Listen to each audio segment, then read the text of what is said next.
Ah, hello there. I am the conspicuous moo. And, well, that just happened, didn't it? I mean, we were expecting it, but still, some of this stuff is really savage. Anyway, let's get into it. Let's get cracking. I guess we need to start with Celestial Brew. Now, we always knew that this was a rather powerful ability and, might have needed a couple of adjustments here and there, but still, you really do feel this one. It has been nerfed by about 40%. This is just on the baseline value of the heal that it provides, or the shield, I should say. So yes, I mean, I've just tested on PTR and it was giving me baseline about 28% of my health, and now it's down to 17%. So yeah, I mean, it's definitely a very noticeable change. It's also had its cooldown increased from 30 seconds to 1 minute. That means that you're not going to be able to use it as often, but in spite of this change, you're still going to be using it exactly the same way you were before. You're going to be using it on cooldown, or you'll be saving it for a nuke if you don't have any other cooldowns up. And those nukes are most likely going to be magic ones. It's also worth mentioning that if you spec aggressively for cooldown reduction, I'm talking at least light brewing, and possibly blackout combo if you're that way inclined, although high tolerance is still better, and go into Bone Dust Brew or the Necrolord Covenant, then you can get the cooldown to about the 30 seconds that it originally was. But, you're still going to be using it an awful lot less. The next change, which directly ties into this Celestial Brew nerf, is that the cooldown on Purifying Brew has been increased from 15 seconds recharge to 20 seconds recharge, so the Purifying Brews are going to be coming through slower as well. This one isn't as noticeable as the Celestial Brew change, but, there's definitely a lot less of them to play around with. Playstyle wise, I think it's still going to be the same. I mean, I'm not sure if Blizzard were hoping that we would change the way that we use them, but because they've tied the purified cheese stacks to Purifying Brew, then we're still going to be using it that way anyway. There was some talk about being able to stack haste in order to get more Purifying Brews in between, but at the end of the day, haste just doesn't do enough for us to justify stacking it. And in any case, if you reduce Keg Smash and you reduce Purifying Brew, that's fine. At the end of the day, stacking haste at the expense of other secondaries is not a good idea, because the other secondaries are used in much more interesting and powerful ways for Brewmaster. And stacking is not encouraged in any case because Blizzard have introduced that secondary stat reduction. For those of you who don't know, last week Blizzard put in a system for Shadowlands which basically says you can stack up to 25% without any penalty, but after you get to 25%, you'll start to experience some diminishing returns. So the more you stack, the less actual rating you get out of it. So even with a tactic like haste stacking, you would really be gimping yourself in other areas. So I'm not seeing it as a very viable option. It will result, along with the Celestial Brew changes, for you're going to have less frequent but probably higher stacked Celestial Brews to use. So when you do use it, it's going to feel slightly more powerful until you realise that it was nerfed by 40% and it's not nearly as powerful as you thought. And Shuffle got a buff, but not really. It does certainly look like that, doesn't it? It's been increased to 100% from 75%, but what they neglected to mention, intentionally or otherwise, is that they also changed the coefficient of how much stack you get from your agility, and they reduced it. So I think they were just trying to balance it out, but it's basically a minor nerf, between 1 and 3% to your stagger ability as well. So while that looks like it's an improvement, it actually isn't.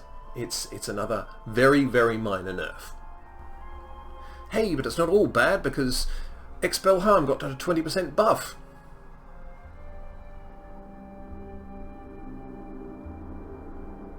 So what? And so we move on to the Potency Conduits. Now, I realise that Scalding Brew was rather good, you know, a 20% additional damage to targets, but reducing it to 6%, ouch. You know, I see what the problem is with this one, you know, because no one was really going to take Walk with the Ox because Scalding Brew was so obviously better, and the second Potency Conduit you usually take would be your Covenant-related one. But I would have preferred them to make 2 good Potency Conduits as opposed to bringing one down and making them both rubbish. See, that's not really fair on Walk with the Ox. It's effectively been doubled for its damage and its cooldown. It's just... in terms of damage, I'm not really sure. When I did testing on Nizal, the Black Ox, it's called Nizal. I think Nizal was about 3.4 to 3.5%, so you double that to 7%. It's okay. Is it good enough to become a third Potency Conduit and push out the Endurance one? Dunno. And it's very early days on testing, so we don't really know as yet, but I will keep you posted on that one. Some of the conduits for the Covenants have also been buffed. Namely, 2 of the Covenants who didn't need a buff have gotten a buff. And one that was just about treading water got nerfed. So I'm not really sure what the thinking is behind this. Why you would change the conduits at this stage when you haven't even done the damage passes yet? Okay, but anyway, Bone Marrow Hops, which is the Bone Dust Brew component, has been increased to a base of 32% up to 77%, which is nuts. And the Imbued Reflections for the Fallen Order conduit, that's the Venthyr one. Fallen Order ability dealing an additional 9%. It's doing 29% at base up to 70%. Now both of those abilities were already pretty strong and didn't really need a buff. But okay then. Way of the Fae on the other hand, yeah, got nerfed by over half. You know, this is a Covenant ability that was lightly buffed, lightly nerfed last week, and you know, we sort of went, well, you know, it's actually viable again. Now it isn't. So, you know, for all of this talk about, you know, we want all of your Covenants to be meaningful and stuff, it was quite well balanced before today, but now it's just been destroyed. So over to you, Ian Hazakostas. Could you fix that, please? So what does this mean? That means our Covenants are out of whack now, and Necrolord has pulled ahead as the most obvious choice for Brewmasters now. With its Bone Dust Brew, it did take a hit because the cooldown of Celestial Brew is now 1 minute instead of 30 seconds, and any cooldown reducing abilities lose some of their oomph when their cooldown in question has been increased. That said, you know, the healing and damage components for those conduits is also very, very good. You've got a lot of brew reduction there. It's still really great. Night Fae are now currently bottom of the pack and are going to stay there until that change is reverted. And the Venthyr, I don't like the Venthyr, but you know, their Covenant ability will do yet even more damage now, so on a 3-minute cooldown. So like I say, it's not interesting, but it's definitely deadly, and it'll easily out DPS anything you can do during that time. Incidentally, the Kyrians completely unchanged, you know. They're still fine. Pretty strong, actually. Anyway, to wrap things up, nobody likes to be nerfed, but we knew that they were coming. Now, these changes are probably the exact opposite of what I was intending. If I was in charge of Brewmaster development, I would have gone for, you know, smaller, less impactful, but more regular Celestial Brews, and maybe a nerf to Stagger instead. But they went completely the other way around, so suffice it to say I don't really agree with their direction on that one.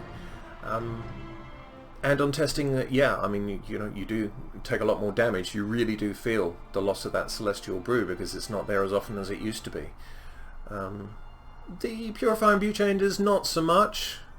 You know, it is important to remember that this is still beta, and that the tank damage has not been normalized as yet. Pallies, for example, are still doing stupid amounts of damage. And though we are running out of time, you know, there is still time for feedback on these, and you know, if you have the ability to give them feedback, then by all means do that. I know that I will be. So don't get too despondent. It's still a very strong tank. it's still a largely very enjoyable tank, and you can still do lots of fun things with it in spite of the nerfs. I'm still going to go Night Fade because I'm not going to be railroaded into a Covenant I don't like. As for Blizzard's ability to balance all of this,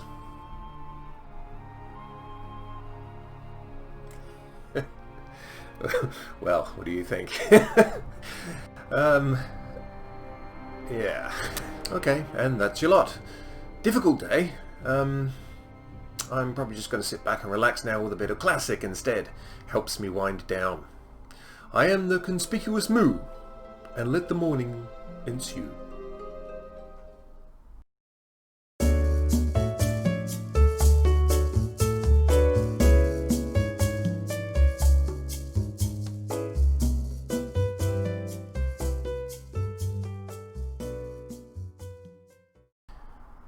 And now we move on to the Potency Conduits, which have also had a major change. Now, yes, I fully appreciate that Scalding Brew was a very, very powerful conduit, but